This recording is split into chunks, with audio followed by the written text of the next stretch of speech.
Let's get to the bottom of this one. Unspoken truths that I miss one. Tap into the minds of the people, rather acknowledge before I dismiss one. Atheists, Muslim, Christians, Buddhists, they all got usage. All got perspective, it's a collective. Get to the bottom where the truth is. With our hearts uncovered. Where you detox from all of the lies you smothered. What them tries could have killed you, but with faith you recovered. Yup. Peel off the makeup, we finna take off. Never said it'd be a cakewalk. Meditate till we charged up. Execute goes regardless. Decalcify my pineal. Breaking language barriers, we saw millennials. Planets passing age rotations, down me we owe. So down me we know. Sometimes we can't be slow, that's why my ears open. Every drop you add could complete the ocean. Speak up, play your part too. Been vulnerable, it's so hard to.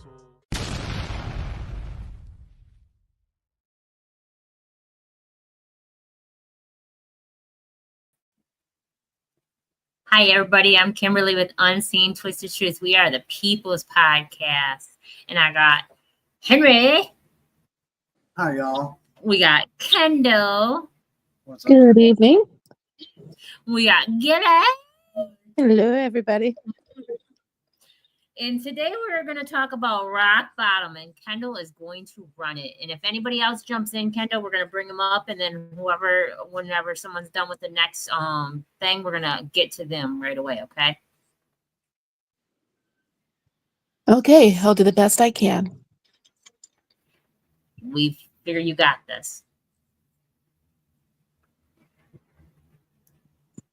So what does it mean when you hit rock bottom? Does it refer to any type of different aspects for what it means to you? So I'd like to ask the panel around for questions for what it means. Okay, I guess that starts with me. It means 37 years ago at Port Huron Hospital, I saw this real bright light and it came into existence. No, that's terrible. What does rock bottom mean to me? A serious fork in the road, I will just say. You are pretty much presented with hopefully two options. But it can be even worse than that. So I will say fork in the road. So for me, rock bottom is when you feel like you have no other choice. You feel like you exhausted all of your assets, all of your resources. You feel that everything that you've worked hard for, everything that you ever sweat and teared and put into is no longer there. You cannot get no further than down. So the other option is up. That's my opinion. Gilly? I think Kim and Henry pretty much covered it for me. I think rock bottom is where you feel like things couldn't get any worse. However, I think that it's hard because things can always get worse. So I don't know if a rock bottom truly exists. A lot of times I hear it used in like recovery communities and things like that as, you know, this was the thing. This was the final bottom. This was the final straw sort of thing that said I had to make a change. So I think in common culture, it's typically looked at as a place of which you have to sort of go back up. So yeah. I have a question for you real quick before Kendall jumps back on. I would like to know about when you said you have no it can't get worse, but yet it does. Then is that considered really rock bottom? Just, I mean, you're entitled to your own opinion and perception of it. I was just wondering, because to me, bottom means the end, the bottom of something, the ground of something. Like there's like top and a bottom. So when you say bottom, that usually means a ground starting. Well, I guess because I look at it as sort of a relative position, right? My rock bottom, what is unbearable to me, what takes away my motivation to keep going, or to make a total change is not going to necessarily be what actually, I mean, it could always get worse. There's murder, there's all sorts of things that could make a rock bottom worse, I guess is what I'm saying. Okay. I can receive that now. Thank you for explaining that. It was good. Go ahead, Kendall. So, Henry, would you be okay to read the intro for what I stated a while ago for the information? Would that be okay?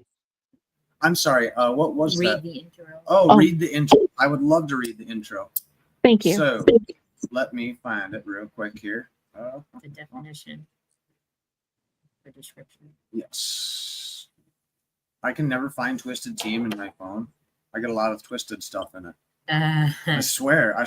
So we have quite a lengthy one. Rock bottom. What does it mean when you hit rock bottom? Is there hope to overcome such challenges? It refers to the lowest possible point in life, manifesting in various challenges such as depression, addiction, homelessness, and critical situations that people face daily. It can also symbolize different perspectives, including unideal or abusive situations, traumatic experiences, harsh environments, and chaotic conditions.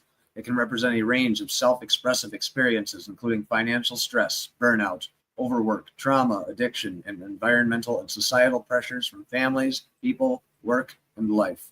We use different definitions for how we are always struggling with the choices we make, whether it's right or wrong, or we choose to ignore the subconscious, knowing better by choosing to overcome situations. How would you approach homelessness? Sometimes we hit rock bottom by making poor choices. We can lead to big traps and being financially stressed. Being homeless, it can mean different perspective on how we see people. You don't know their journey until you ask. It can mean on purpose or without cause or without realizing it can hurt others around you, let alone your very well-being. It can cause serious consequences that we face daily, such as challenges in life, fame to fading, hiding behind closed doors, peer pressure, parties, sex, and drugs. It can mean we all need to feel something to fit that kind of void that's missing from our past selves. Growing up too fast, trying to coexist with purpose, or just being here. When you hit rock bottom, it can mean being the opposite of trying to be senseless, ruthless, rebellious, not giving an F to the world.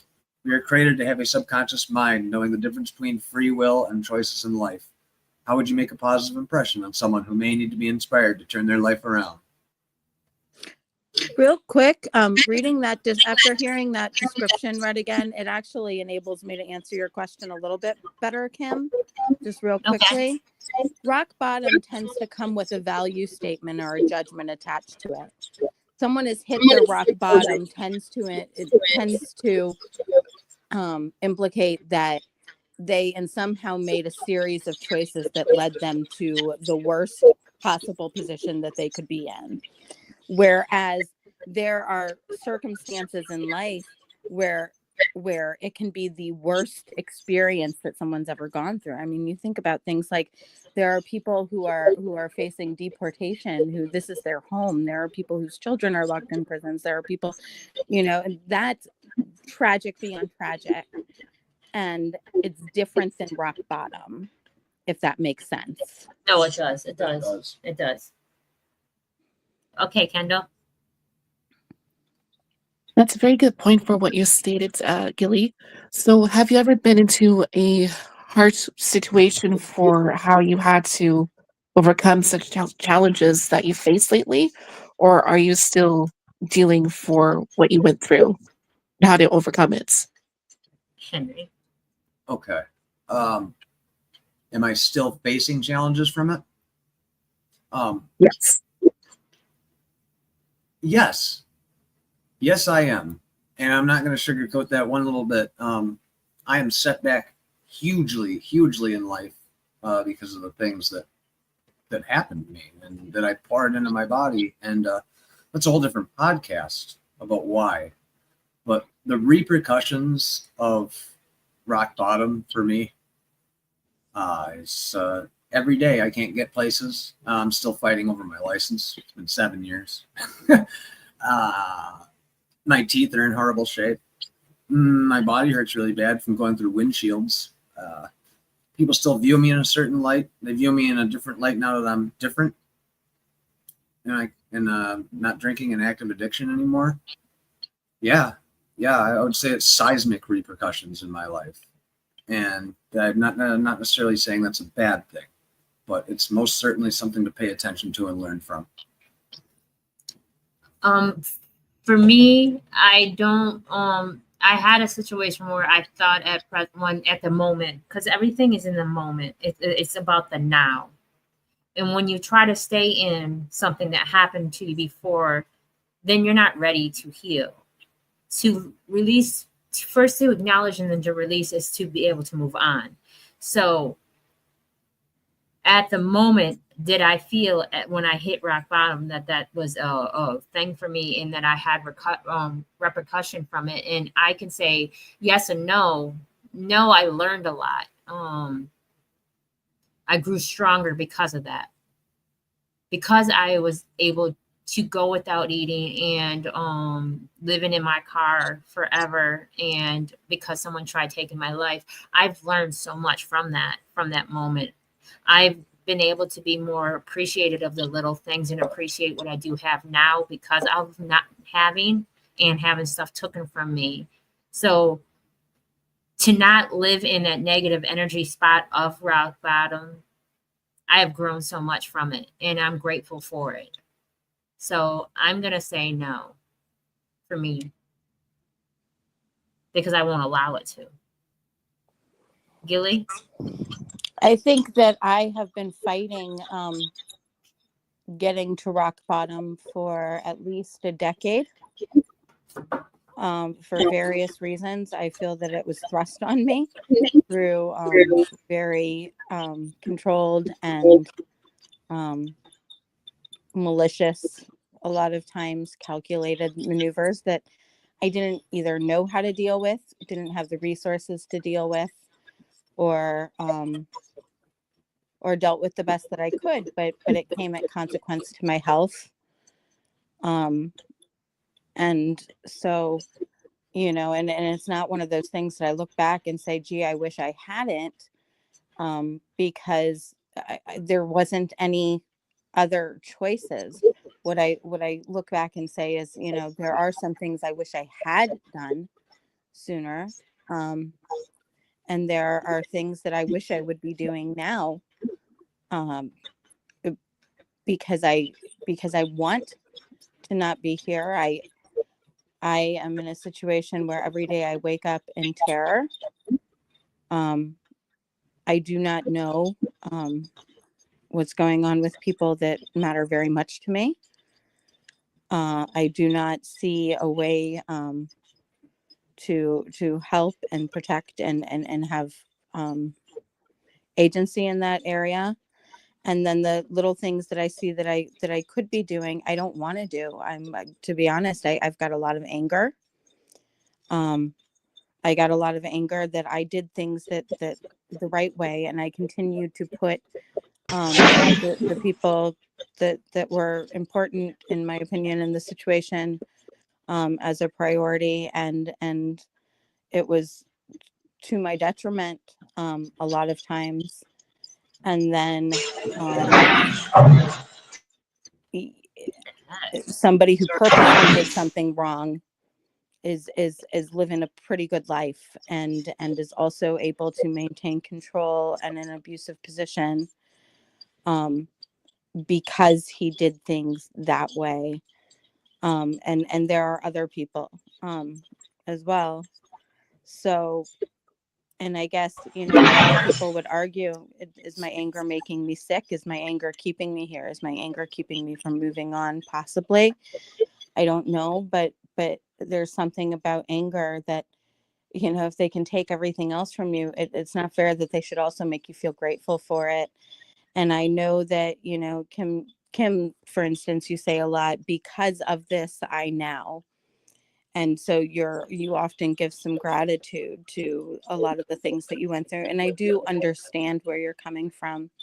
For me, I will never look at anybody who's hurt my children, somebody else's children, me, another human being, and say, wow, what a teacher, what a guru. I won't. To me, people can succeed despite, not because of. Okay. I can receive that. Receive that. Welcome, Tim. Tim, are you with us? Almost. Almost. We can't Yes, hear you. yes, I'm right here. Okay. I didn't add you to the stage because I knew you had the capabilities of doing it yourself, and I didn't know if you were ready. Because I figured you would if you could. Would if I could. Yep. So anyway, the question was, you want to repeat it, Kendall? Hi, Tim. Hope all is well. Hi, it is. Thank you. So the question is, what does it mean when you hit rock bottom? What does it mean to you? Well, I've got a story. When I was a kid, probably around freshman year of high school, I became homeless with my parents. My parents kind of got divorced, separated, and at the same time, we ended up losing our house. At one point, it was in a box with my brothers and sisters, like a big refrigerator box on what was our front lawn, as the police took all our stuff out and locked the doors. So rock bottom, even at that time, I wasn't an adult. I was still a kid, and it didn't feel like rock bottom. But as an adult, there have been several times in my life where I have been at the point where I don't feel like I could get any worse. Things couldn't get any worse. And when that happens, I think to myself, this has to be rock bottom. But then always comes the plan to get out of there. And the most important part to me about rock bottom is make sure you learn from it so you don't end up there again. I have family members who have been through rough times and have hit rock bottom, and they always end up going back and repeating the same thing. Yeah. So to me, that's rock bottom. It could be different for so many people I know. It could just be a way of thinking. It could have to do with their career. It could have to do with work situation. I'm at work at this job I hate, and it has hit the point where I cannot stay here any longer. I'm going to. Yeah. So yeah, So that's what that is for me. 1 second, Kendall, before we get into further, we want to read the comments. We got Ty Lewis. He says, "Shit, I hit rock bottom numerous times. I had to read that like that because that's how it's written." And yes, that's absolutely. It does happen. You can. Benito Beats, rock bottom, and always bad nor good. I feel how it's you received the lesson being taught. I think that's really important. Yeah, I think that's important too. And then we had one more. We get a couple more actually. Rock bottom means fight your ass off. Absolutely. It means you didn't lose the war. The battle just began. These are good allegories for it. Yeah, for sure. Okay, Kendall. So when it comes to the definition of rock bottom, how would you get yourself out of these challenges that we like to overcome with such obstacles that we face? Now, Kendall, ask yourself the same question. You want to answer the question for yourself. Have you I'm hit sorry? rock bottom? Oh, Ask the question for yes, yourself. many times. And Oh my goodness. What's it mean to you? Go ahead. What's it mean to you? Rock bottom meaning it can mean, oh my goodness, I don't know where to start. So I think it means for myself just to overcome such challenges daily that I tend to face, whether it's through depression, through finances, through my family, my work, and just try to be alive, even just to coexist. So each day is different for me for how I want to pursue my daily challenges and just to achieve them, the fact I'm able to. Okay, I like that. It's a perspective for sure. It's all kinds of things. So what does she want to know about overcoming? Overcoming. Okay. What do we do to overcome? Yes. How? Okay. How do you overcome such challenges? How did my big rock bottom point, my liver shut down and I started having seizures and I was biting through my tongue and waking up on the floor and then the road and shit. And I kind of said, hey, I might get like ran over and chopped up by a car, or maybe someone won't be there. And I had like 2 seizures where no one was there and there was blood all over the floor and my face was rubbing on it. So the looming threat of death breathing its cold breath on my shoulder. Yeah. That was. How'd you overcome it? How did I overcome it? It was that fear of death for one, but I just didn't want to live in pain anymore. There's just like this dividing wall in your head that it breaks and you get it. And that wall can be rebuilt at certain points. But once that wall comes down, it's just almost primal desperation. And how I did that was music. It was believing in myself. It was challenging things that were spoon-fed to me. A lot of things that give me anxiety or keep me sober, ironically enough. So it's kind of a hard question. I do it every day. I do it every day. It's like autopilot. It's so much. It's just breathing. It's just breathing normal. I count my breaths. Everything I do, I'm grateful. I'm grateful for everything. I'm grateful to be alive. When I get really down on myself, it's being grateful. Love. That's the easiest way I can boil that down to, on top of my explanation. For me, my rock bottom moment is when I had to pick up all my stuff and just go live in my car, and all because I was just having intercourse with someone because I could, even though they were old enough to be my child, and I shouldn't had. I just did because I could. And it got really serious and really scary. And I begged for my life in front of my grandson. And I realized that I did not want to leave that kind of memory on him. So what I had to do to overcome all that was stop having psychotic behaviors, or not psychotic. Let me refer that. Insanity behaviors, doing the same thing and expecting a different outcome, repeating cycles over and over and over that were not getting me nowhere. And I had to stop. I had to put myself first and stop enabling, stop making excuses for people, and stop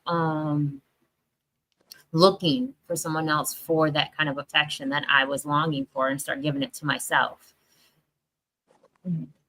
Do I still do that to this day? I tend to water myself down sometimes, yes, because I can see both sides of things. And well, when you're tired, you're tired, and when you're done, you're done.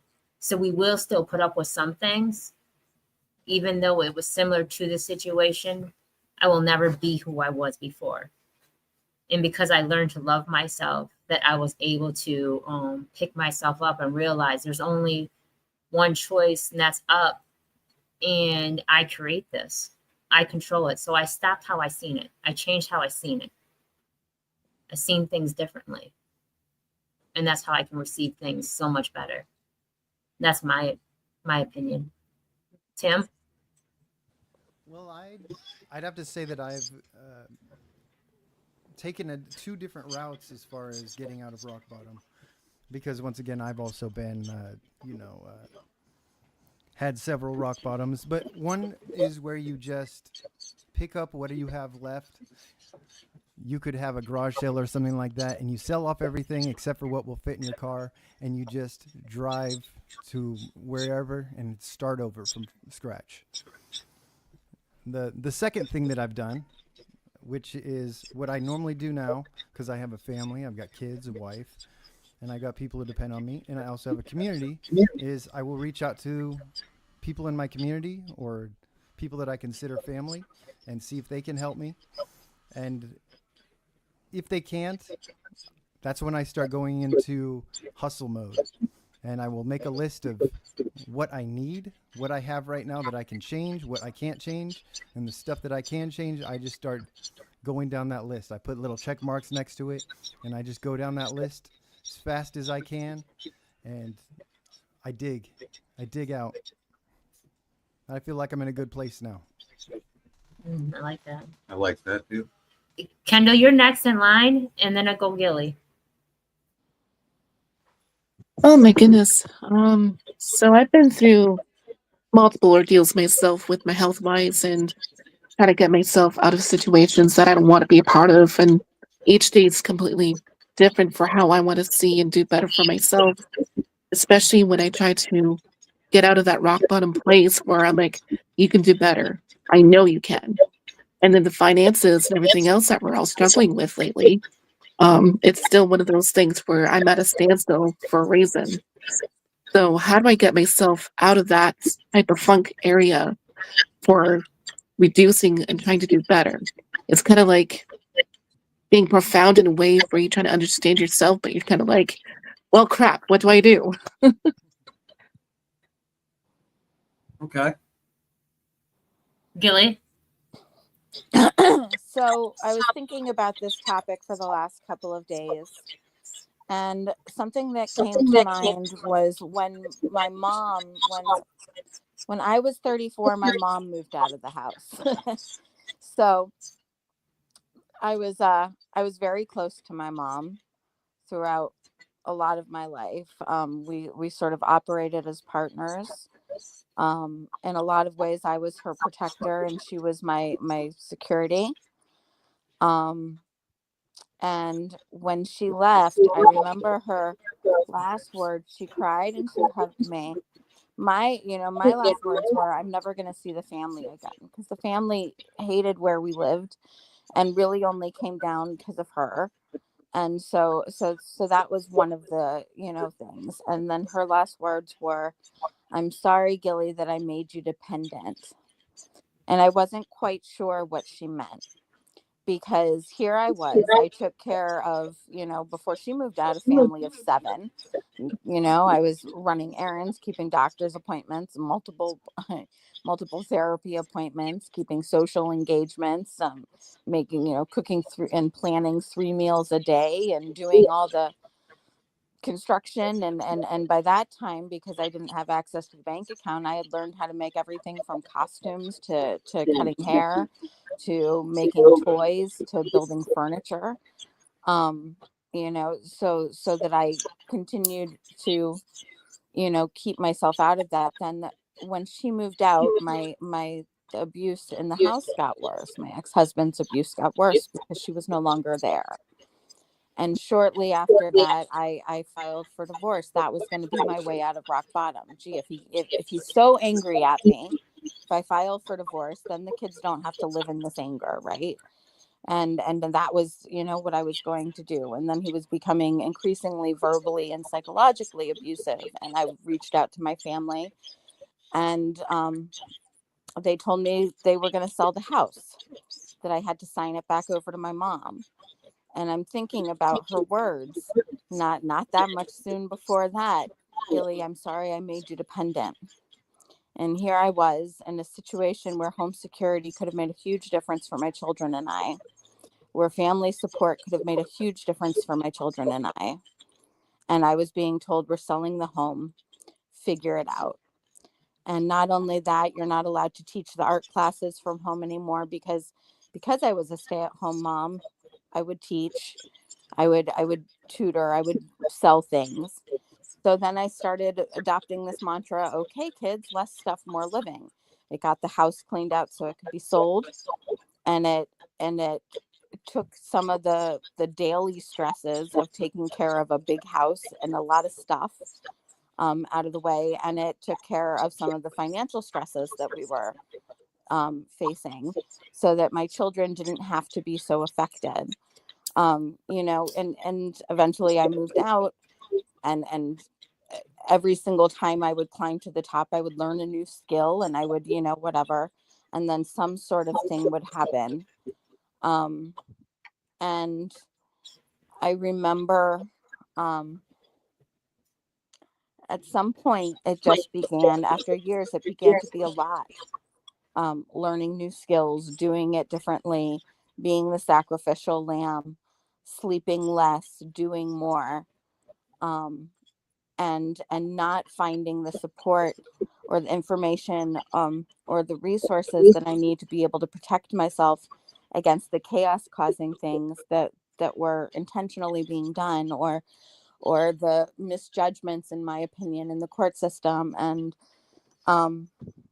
eventually I began, my health started taking a toll. I had to have an emergency gallbladder removal. I started swelling up with hives, sometimes so bad I couldn't even shut my hand.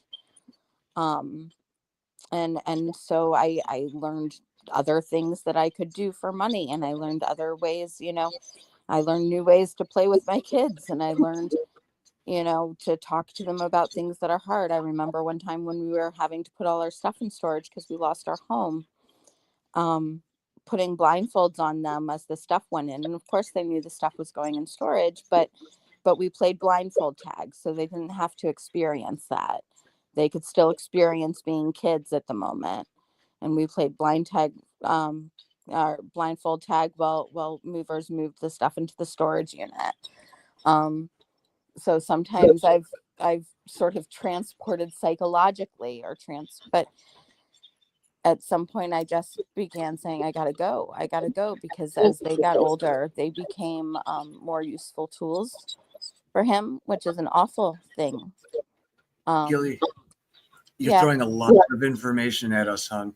You're throwing a lot of information. Yeah, no, I'm sorry. I guess what I'm saying is I haven't been able to get out of a rock bottom. Everything that I've tried hasn't worked, and I'm tired, and I'm angry, and I'm confused. Yes. And I feel that from you, and it's relatable, and it's awful. And I don't like cutting you off. I just want to Cut me off. No, I mean, honestly, cut me off, because I have been going through this story over and over, trying to fill in the holes for years. And I don't know. Rock bottom's not always avoidable. This next comment section, we're going to get some insight into that from our Finito Beats here. Thank you to all the listeners. Please like and share. Please jump on here, because we're going to keep working on techniques, because if you're saying you're still at rock bottom, you're not the only one. No, not at all. And we got here. At the same time, there are things that I'm grateful for in my life too. So yes. I don't want to. That's incredibly important. We got Finito Beats. What if rock bottom isn't from a serious endeavor?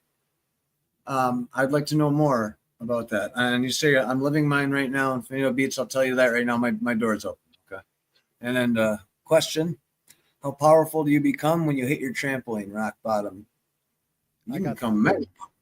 You can mega powerful. So it really depends. If you have a side hustle, and it depends on if you're able to get out of it yourself, or if you need someone to help. If you have a support group that is somebody that you know, or if you need to go somebody professional that you don't know. And also, you got to remember that just because someone is a professional, if you've been going to them and they're still not helping you, you might need to go to somebody else. Also, if you have somebody who's helping you, but you're not getting better, then that's not going to work either. My wife and I have liked to help out people over the years. We've had people come through that were just on their way to California. They did a cross the country thing. They hitchhiked all the way, just looking for a place to stay. We had some people that were real nice, and they'd be respectful and stuff. And you could tell that they were going to get out of where they were. They were at rock bottom, and they decided to just hit the road. We couldn't help some of them, though, because they didn't want to change. We just became an enabler trying to help them. So I'm coming from the side of, people helping other people. But as far as being helped and stuff, I've also been on friends' couches and stuff. Mm-hmm. If you don't have somebody to help you, that goes for everybody out there. If you're listening to this right now and you don't have somebody, you're wrong, because we're right here. Yeah. All you got to do is ask. There's people out there that want to help you. Even if I can't bring you into my home, I'm a wizard at Google. I know we got Chat GPT and all kinds of stuff. We can find resources. We can find whatever is needed. That's what we're about. As far as tangible help. Sometimes it's just an ear too. We give you that too. Like, not to shut Gilly off. Just a lot of people have a short attention span, and they tend to leave if we're just getting into it. They want to find an answer. They don't want to just hear someone else's problem. They want to find an answer. But through your problems, we'll give them answers also. So just know that. Just got condensed. Yeah. But I wanted to say, though, before Kendall picks back up, I wanted to say I do know there was many of signs before I hit the rock bottom that was coming. I knew it was coming. There was many of signs, and I never left during those signs. I kept overlooking the signs. I didn't have to let it to get to rock bottom. I just felt like I couldn't go because I felt like I had to be there when I never did. So a lot of things that I endured were because I allowed them to happen. Even though they were out of my control, I still allowed it to happen to me because I stayed where I was, knowing that I shouldn't have been there. And I wasn't doing the right things. I wasn't having the right people in my life. I wasn't appreciating me more and loving me and realizing my worth. So I do want to say that there was a lot of great moments, and I did not leave those great moments because I didn't think they would be bad until they got bad. So are there times where we hit rock bottom, but we're comfortable for a while being at rock bottom? I think so. I think sometimes we get comfortable to the loss, the feeling of loss, and the feeling of regret that we hold it because it's comforting, because that's what we know. So we will keep on. We're afraid of not having somebody to touch us. Yeah. So we'll keep living that pain because that's what we remember and that's familiar to us. Joy is very difficult to someone that only knows hurt. I think that it can also have other reasons. For instance, if you know something is going on, but you're not quite sure, and you're not quite sure who's behind it, and who's behind it might be people that you love and that you don't want to find out. That's what I was saying. The signs were there, we ignored them. Yeah. That's what I was saying. It's people that I love that face it. Sometimes you feel like you don't have the resources to get yourself out of it, and so any energy exerted feels wrong. Or sometimes you feel like there are things that you could still live for, but the thing that you're grieving, anything that you do outside of that feels wrong. When you're living outside of your values, when you're living outside of what is authentic and has been authentic to you, when you have very little reality or grounding in any life that you knew before. Kendall? Yep, I'm still here. So that leads to the next question for why do we choose to ignore our subconscious? 1 second. That's what I was saying. That's why we ignore it. Go ahead, Henry. Ignore what? Certain I don't know what she said. What did you say? No. I apologize. That was my nephew. So the question was, why do we choose to ignore our subconscious? Subconscious. Let's read this real quick. Remember that. I will ignore our subconscious. What if our rock bottoms aren't what we think? What if our rock bottoms are an introduction to our new self? Yes. And they're meant to be an introduction to learning more about yourself, meaning new growth and an unknown strength. Then you got a positive mindset about it. Yes. And the ignoring the subconscious. Why do we ignore our subconscious? You know, I've been really listening to that thing in the last couple of years, and it's not good. It's not good. Because it's heavy. Our subconscious doesn't lie to us. I mean, it can. It can, but oftentimes you're getting the bare fact from it. At least I am. If I don't, you're putting this off. You're doing this. You're doing that. You're doing this wrong. My subconscious running in the background. And to listen to that mean I had to hold accountability for myself. Now, that was one of the things that perpetuated my addiction, was not being able to hold anything accountable. I didn't even know myself. And I, even after rock bottom, which yes, it can. I agree with the last statement because it should be a learning experience. It's not something calculable. Maybe I've done things behind dumpsters that people would consider rock bottom. I'm just like, yeah, I was just putting food on the table. But, it pales in comparison to some of the other stuff I've been through. So it's all relative. You can't calculate it, but it is a learning experience. You need to have that trampoline. So you start building that trampoline up. So yeah, ignoring the subconscious will allow you to live on complete impulse, and that impulse, it leads you to fun avenues, sometimes behind dumpsters. I'll leave it at that. So, and I want to add to that. Sometimes we don't know the difference between subconscious and conscious. Sometimes we don't realize it is our subconscious. We don't listen to our inner thoughts enough to know, hey, we got to go. Like Gilly said, sometimes we don't want to see that in the people that we love, that we're supposed to protect us, are the ones that are trying to hurt us. So sometimes we don't want to see the signs because we just don't want to know it. We don't want to know that person that was supposed to protect us is the one that's hurting us. We just don't want to face that fact. And then he said accountability, that's heavy.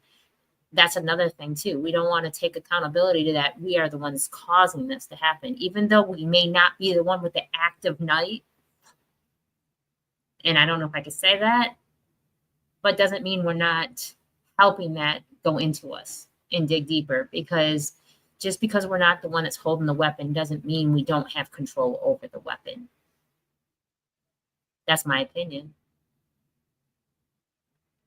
Tim? I think we ignore our subconscious because we're afraid. I know, I've had times where I know I've ignored my subconscious because I feel maybe I'm just being paranoid, or I'm going crazy, or I'm just trying to avoid that pit in the bottom of your stomach, the butterflies that isn't the good. And sometimes, that's why people avoid when they know something's going on, and all they have to do is pick up the other person's phone and look, for example, some stuff like that. People won't do it because they know that it's going to hurt. So we ignore like all kinds of signs in our lives that are subconscious when it comes to like something that's going to hurt us, or something that could hurt us, even, in making decisions about, investing in ourselves. We don't do it because we're oh gosh, maybe imposter syndrome, people like that. There's all kinds of stuff like that. But I think it's really just a way of protecting ourselves and staying comfortable, because I think that's the one thing, is that a lot of humans want to just be comfortable and stay comfortable. And if the choice is between being uncomfortable even for a little bit of time, or staying comfortable for sure, as long, for a longer time with things going on in between, they'd rather stay there.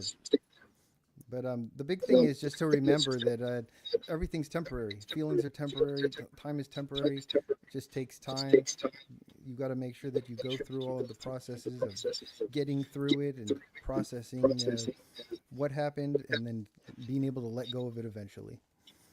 And that's my thought on subconscious and ignoring it. And I wanted to add in real quick, Kendall, before you get your opinion on it. I wanted to say I didn't think I was worthy either. So I thought that I deserved what was happening to me at one time too, because I didn't love myself. So I didn't think that there was anything better when I was going through certain things.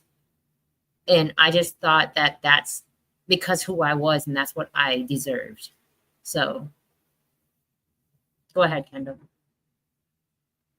Now, that definitely makes a lot of sense for what we face, because I learned that the hard way. You can't always control people or those around you for how they choose to act upon, versus accountability, and they just choose not to do anything about it. So really, it's up to you what you want to do versus how you can't control people. True. Yeah, it's like the serenity prayer. Yeah. Gilly? Well, I think sometimes, particularly if you've ever been the scapegoat in situations, or bullied, or sort of the Lone Ranger in situations. You can be taught not to trust yourself. If you have ever been in narcissistic relationships where gaslighting happens, one of the first things that they attack is your ability to trust yourself. So I think that's part of it sometimes. At least it's been with me.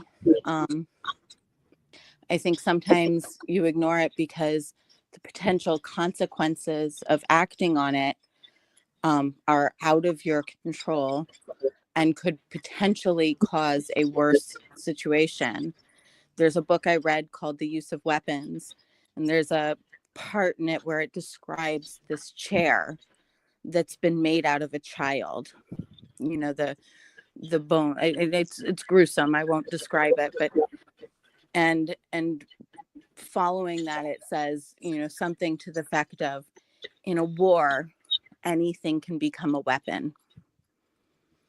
And people who are malicious, who are Machiavellian, will play on your value system. You know, Tim mentioned something about looking through the phone. Well, that plays on a value system of honoring people's privacy and trust and things like that. You know, calling people out when you have a feeling, but you don't necessarily have all the evidence. That plays on your value system. If you don't like to make judgments about people, if you like to try to be understanding about people, when you value yourself less than others, and you've been taught to value yourself less than others. For instance, there was a situation where I was hurt, and I chose not to turn him in because he was responsible for other people that he would not hurt. And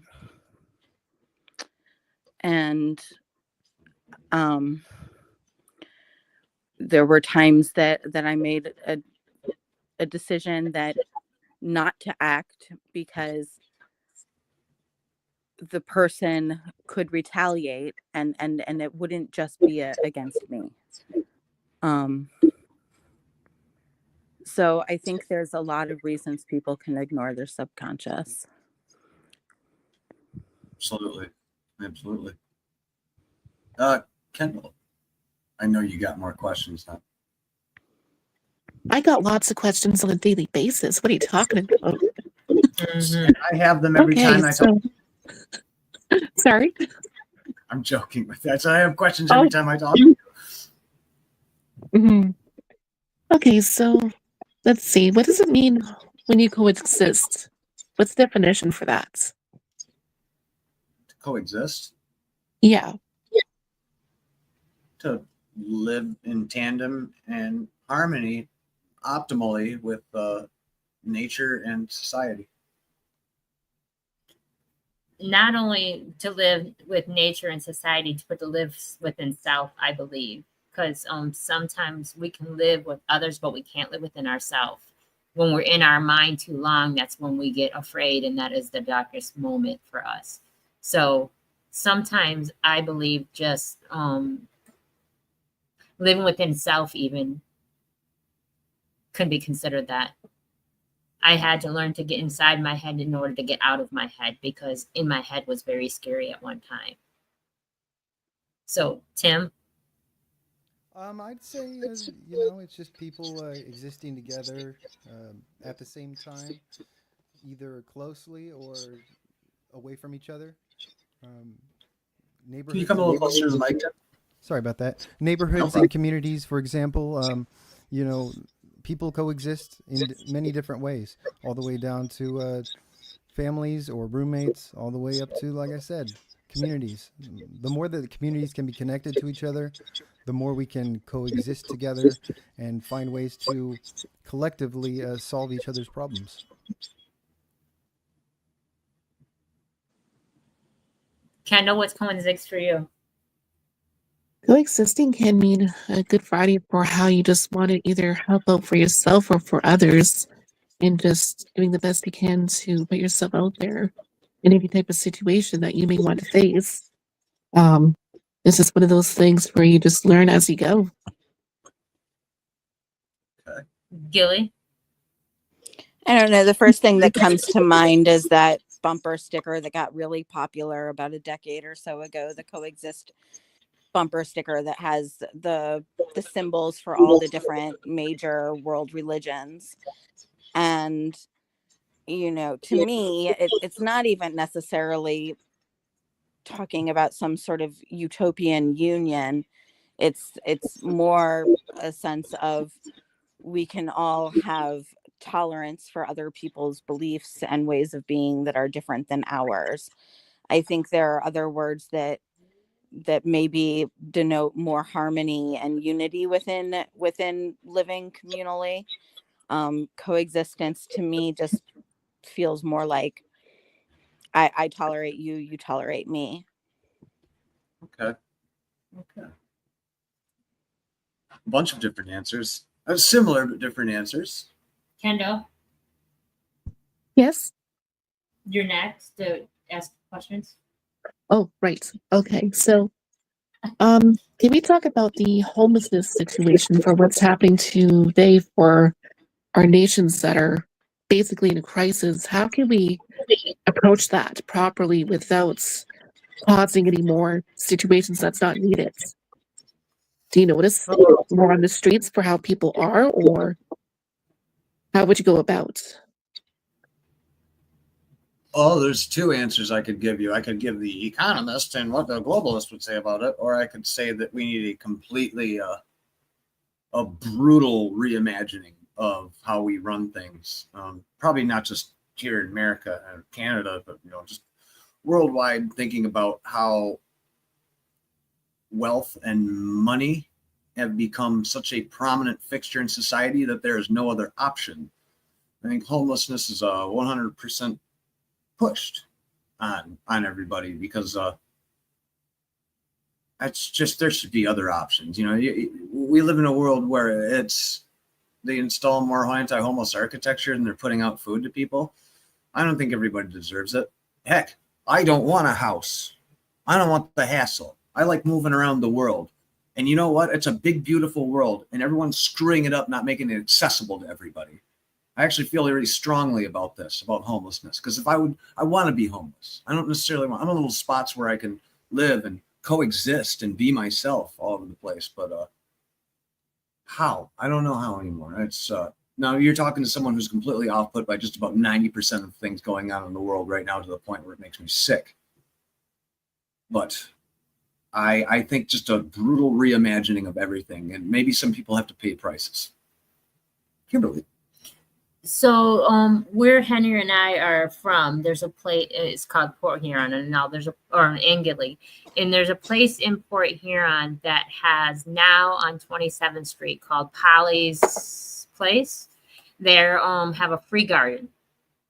Now, I'm not going to say that's going to stop homelessness, but I'm going to tell you right now that's going to help with one of the things that cost a lot, and that's to feed and to eat. One of the things of the resources that is very difficult. I don't think there was a lot of homeless people back in the 20s and 30s as there is now. I don't believe that. I think that we should still go back to the barter exchange services. I don't know why they're closing schools, but if they are, then they should. There's a lot of abandoned homes and whatnot that they could fix up and allow people to stay in. As long as they maintain the homes, then it should be legal. I do see a lot of greed and power and ego, and if you don't have the money, you don't have the time, and that's sad because I don't believe that's how it's supposed to be. So I think opening and adding more resources would help. Homelessness is a choice, though. I'm going to let you know that, because if you don't want to be homeless, then you do whatever you got to do to not be homeless. And that means work 3 jobs. That means whatever. I become a slave to society, whatever the case may be. I will never own a home, neither, by my choice, because I am not going to be stuck thinking that the only thing I could do in life is pay off this mortgage and then be able to retire 5 years before I pass on. So I don't see that as my goal neither, but that's a choice at the end of the day. That's why I said I believe it's a choice. You either choose to put yourself into that, or you choose not to. I didn't choose to get someone putting their hands around my neck, but I do choose to not buy a house and still not have my own place. I do have my own place now. I'm married, but like at the end of the day, I choose that. I'm going to have a bus and we're going to travel and become hippies. Tim. I think so. My ideas for homelessness are Come here. they're a certain way. So one of them is, I think that it should be locally done. You know, it should be we need more volunteers for the nonprofit organizations that are out there already in place to help people. I don't think it should be run by even local government. I think it should be every community, you know, cities or even counties that have their own branches of people that, you know, want to help, that have skills, kind of like a collective like here, but you all live in your own houses. But people that want to help these people and find out what the reason is. Sometimes it's drug addiction. Sometimes it's mental health illness. Sometimes it's running away from gangs. Sometimes it's running away from, you know, rape. There's all kinds of different reasons why people choose or, you know, or get in the situation where they don't have a house. But I don't think that people should just give them a house and be like, yeah, you're not homeless anymore here. And then just say, here's some paperwork for some things that we're offering. No, I think that part of that is going there and mentoring these people and being along with them and staying with them until they reach success, you know, until they feel comfortable. We got to help each other. If we are I mean, all of us in this room could be the people right now that really need the help. We don't know that. We might feel comfortable, but you don't know until you find out the things that are available out there and the way that some people live, and know that everybody should be comfortable and, you know, be able to get away. So my last thing before I make it too long is, I think that, you know how they have sanctuary cities, and it's a big thing for people that, you know, come over here from other countries. There's a big thing about it right now, but I think that sanctuary cities or sanctuary communities would be a nice thing for homeless people. If there was you know, a neighborhood or even a whole city like that gets made out in the desert between California and Nevada, for example, if that was made and people knew that if they got out there, there was going to be a way for them to be a part of something and have a home and have a community, I think that there's a lot of people that would go and do that, especially if it was already set up with a bus. We're going to give you a bus to go out there, you know. It would be great. I think that there should be more like sanctuary things like that, places where people can go and they can, you know, get out of it that way. And then once again, just to reiterate, you know, people in the community helping each other out and staying with people till the end. It's a Slab City. Look into Slab City. Oh yeah, I'm familiar. No, there's Except for they have to do a barter exchange. You have to do something. You have to give somehow in order to be there. Somehow. cut military spending. No, Slab City is that Oh, designed yeah. to have to be able to do something. It's a barter exchange. But yeah, You have to be everybody able can to- make their own communities, you know. There's You have to be able people to- out there that have huge pieces of land. I know people Yeah. that have opened up retreats and all kinds of things out there. Had all kinds of people. Yeah, for sure. Thank you, So, Tim. Kendall, what's your opinion? I'm definitely with you guys on that one for how you could be more open and more vulnerable for how you can help out with our people that's in need of crisis. How we could be better, just to provide anything really. I'm definitely with you on that. Oh yeah, Gilly, what would you do to help out to prevent the homelessness? Well, I like a lot of the answers that have been given already. I like the idea of sanctuary cities. I, for a number of years now, have wanted some sort of camper, RV, or bus or something. And the main reason is that because since 2015, I haven't felt home security. And there is something about having that security.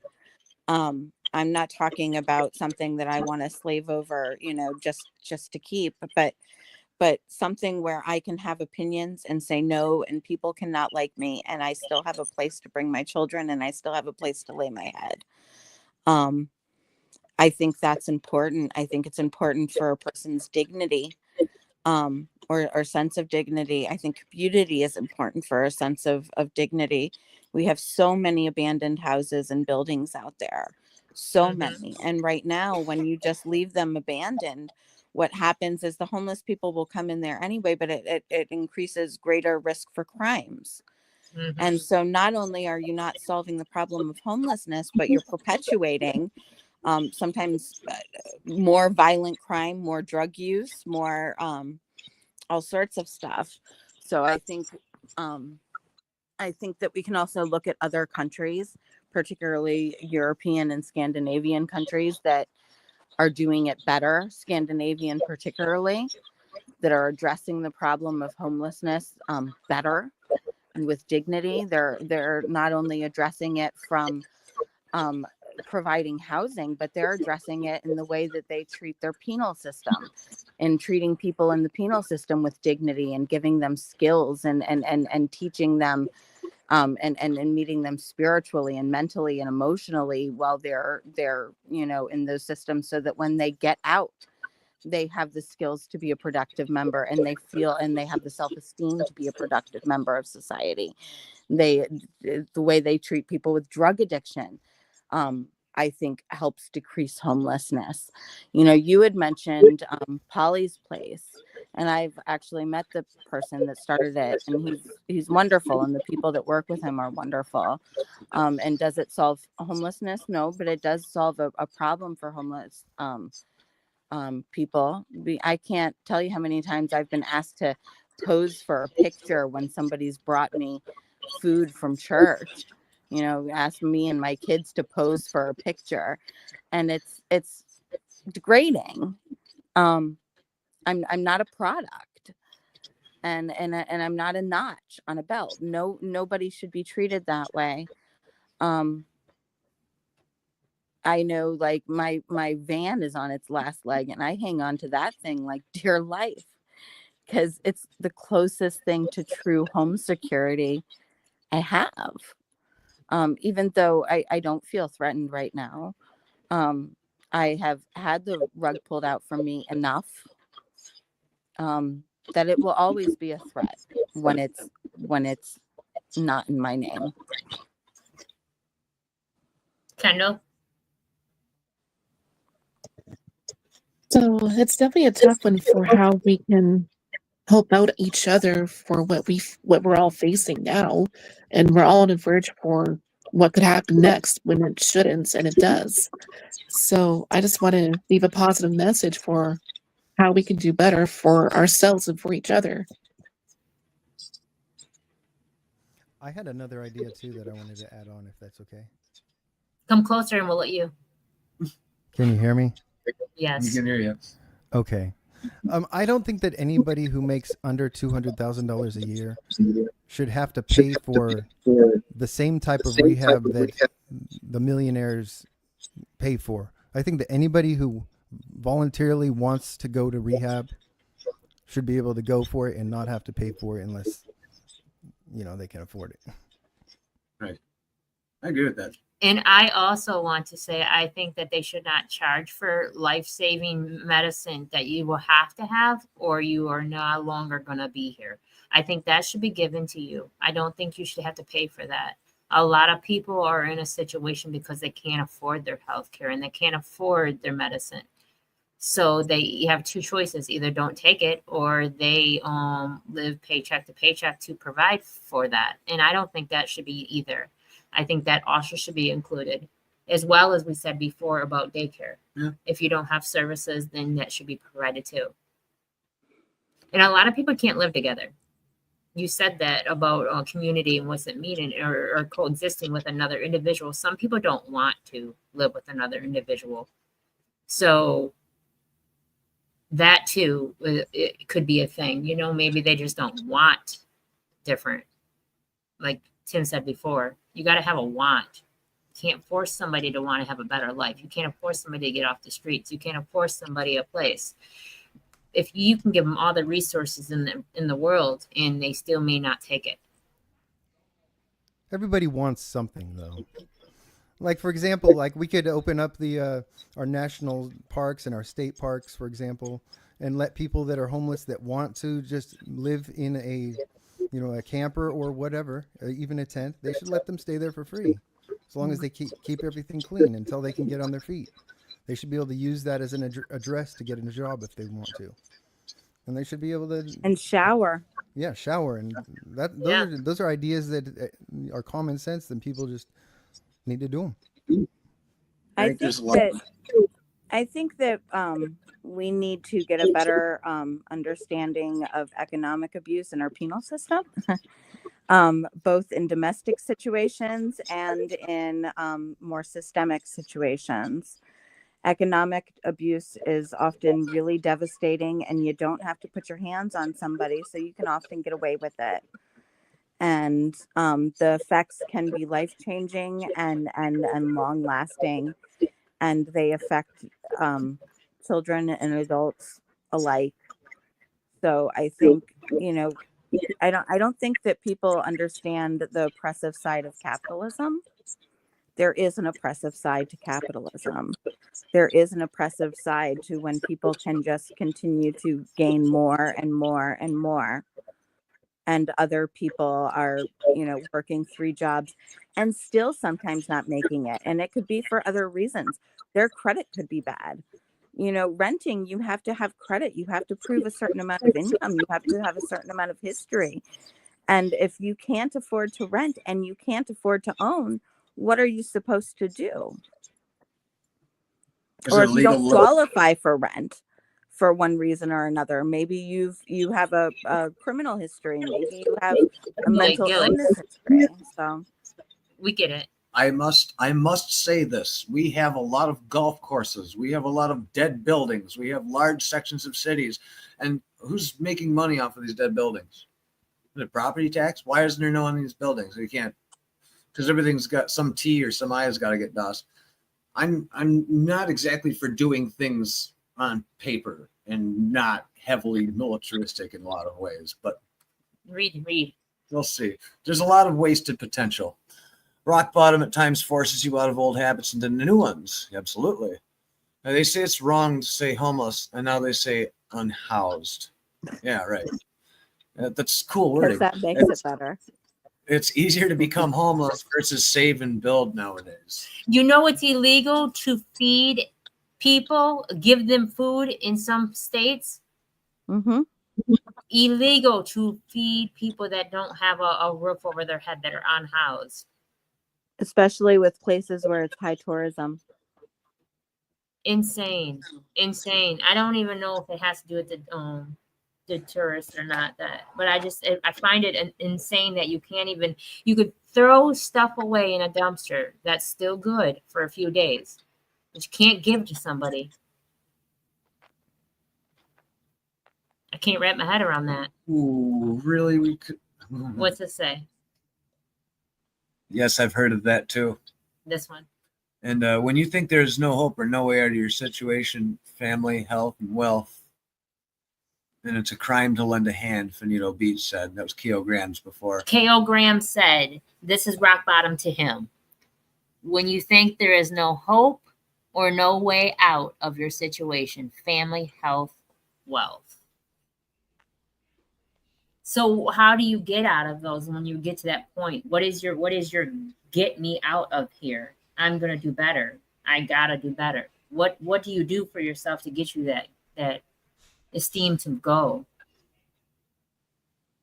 Kilograms. There is a positive to all of this. The only thing is, though, does society really want it to happen? Because when we band together, they divide us more. So think about it.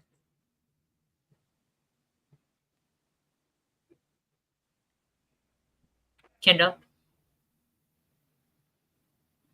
It's definitely one of those hard topics that we need to reflect on for what's going on today. So my heart goes out for all kinds of situations that we're facing right now. And I just want what's best for myself and for those out there. So I'm actually out of questions for today. My heart's like, oh, that's heavy. Positive message? Anybody? Yes. Positive, please. I was waiting for 9:20, but okay, we can do that because usually, Danny comes on. Ko Graham said, God Himself, keep the faith, keep God first, one day at a time. I like that. I like that. You got to have some kind of belief system. You got to have some kind of knowing that there's something else greater, even as is in within self. But yeah, there's got to be something. You can't have that mindset of I'm living in purgatory and this is it for me. You got to want more. You got to be able to have something to hold you, even if it is a false sense of reality, even if it Gotta is a find your false. people. Yeah, find that. You gotta find your creation.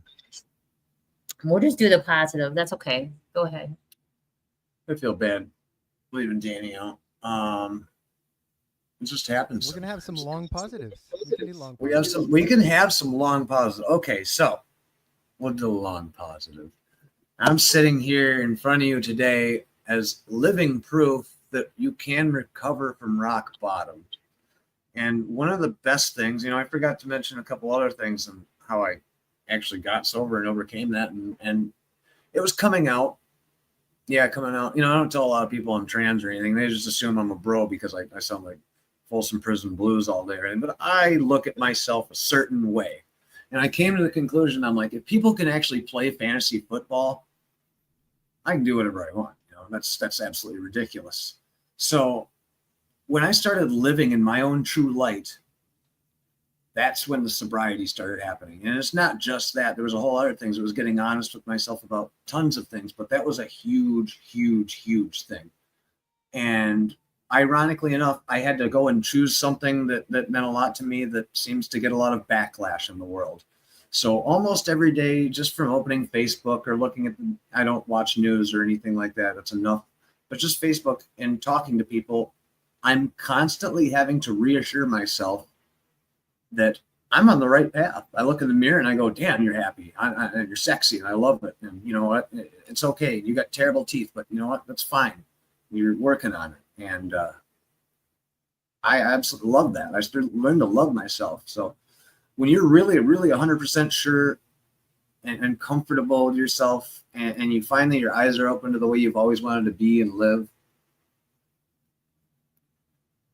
and it just happens to be something that people are going to really try and shake your faith on all the time, try and make you feel like you're a pervert or you're hurting society by living and breathing.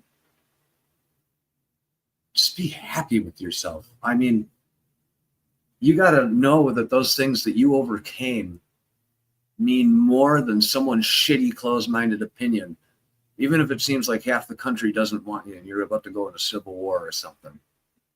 Go into civil war with a smile and a combat knife. Because I'm never going back to rock bottom. Maybe it means something different for me now where I got to change my ways. Maybe I hit a new rock bottom, but I know it's not death. Damn, I'm happy. So read this real quick. It's long. I will read this long thing from Finito Beats. Read I feel it rock slowly. bottom. Everybody else still got us. Yeah, we do. We're getting Danny on here. I feel rock bottom is a repeat visit. My truths, or shall I say, what I am learning is how to understand. I've been here before.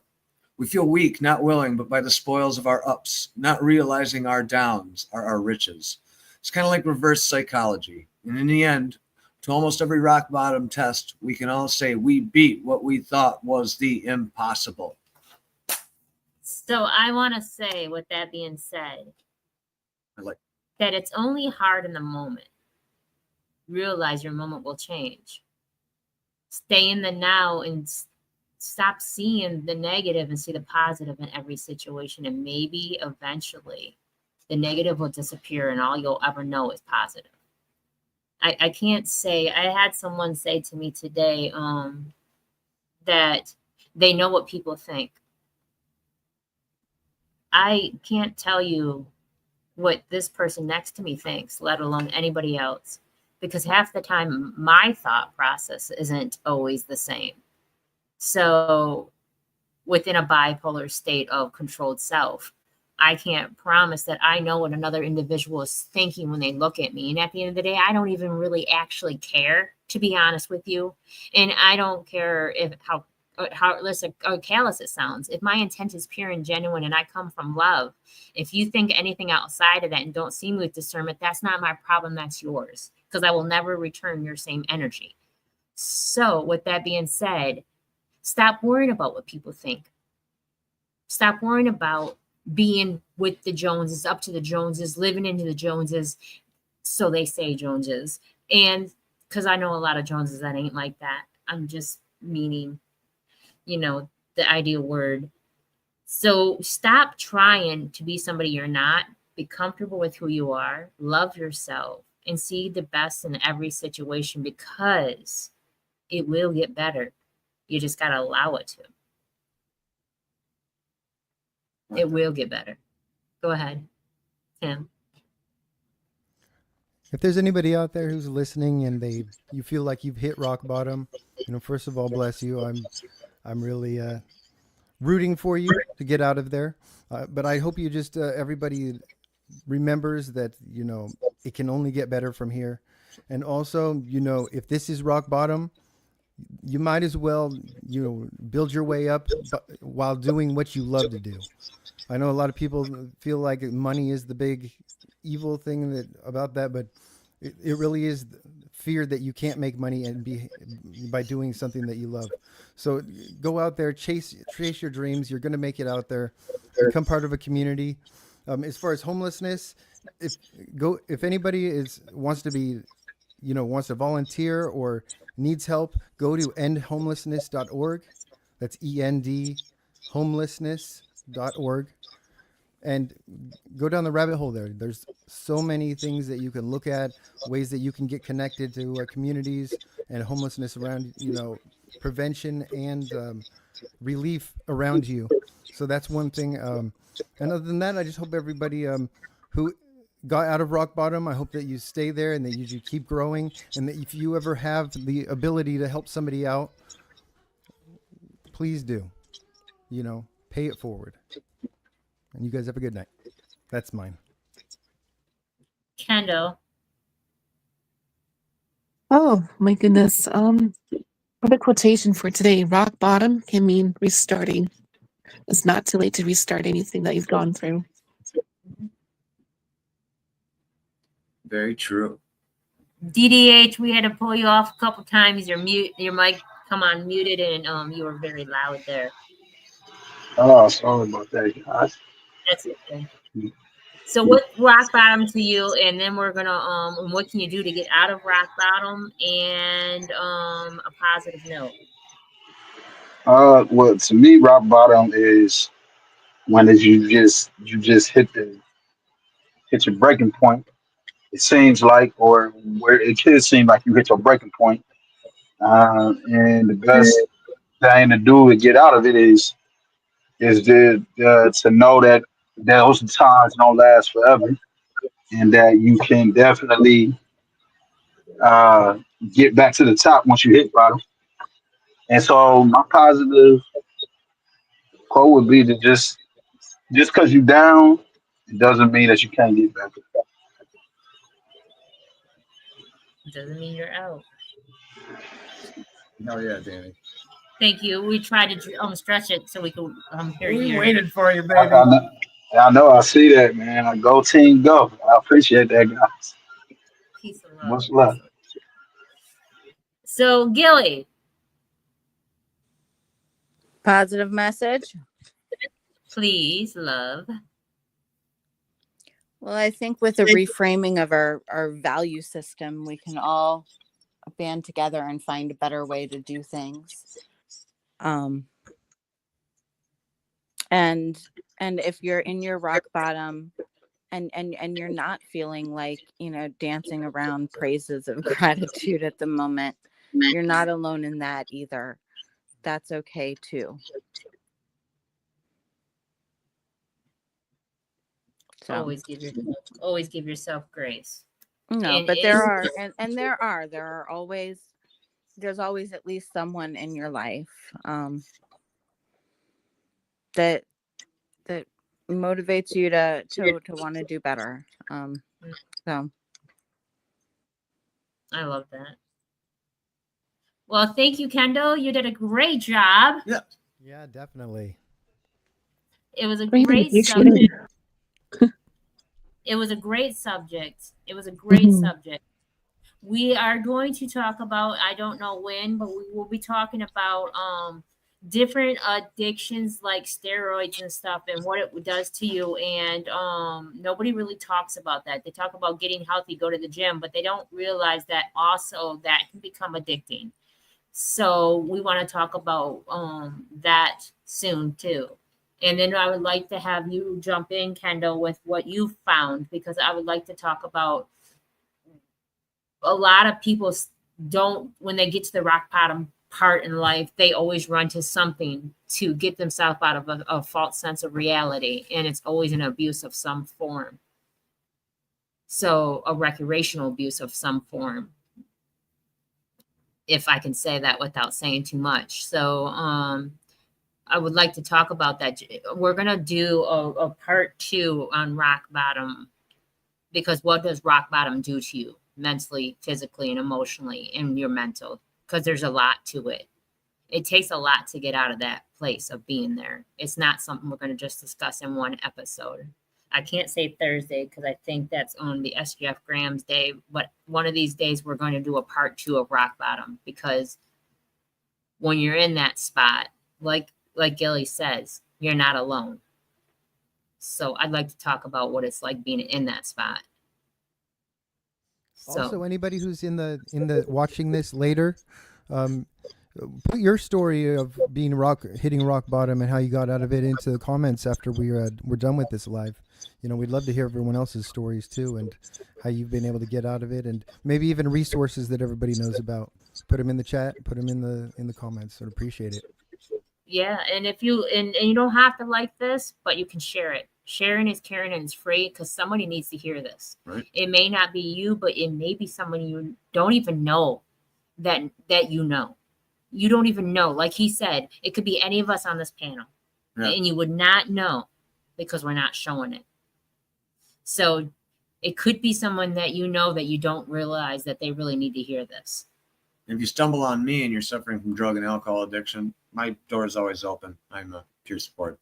Yeah, and any one of us on this panel will gladly inbox anybody here, and we would love to chat with you. And we definitely would. So may your night be full of positive energy and high vibrations. And thank you for giving us your time and allowing us into your heart, your home, your ears, and your minds. Peace and love, everyone. Ashe. You're not alone. Oh, 1 minute. My bad. Oh, we're working.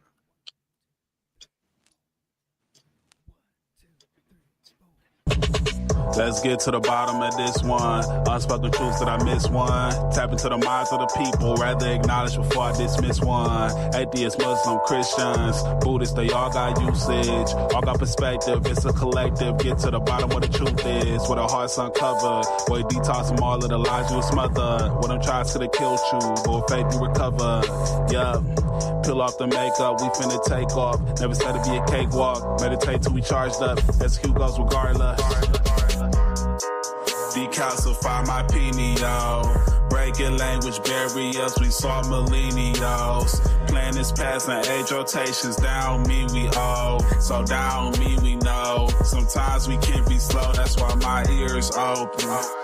Every drop you add could complete the ocean. Speak up, play your part too. Been vulnerable, it's an art tool. Reflect on all the juice like taught you. It's on you, tell the truth. Yeah, we about to have a good conversation. Yeah, let's go. We about to have a good conversation. Yeah, let's go. We about to have a good conversation. Yeah, let's go.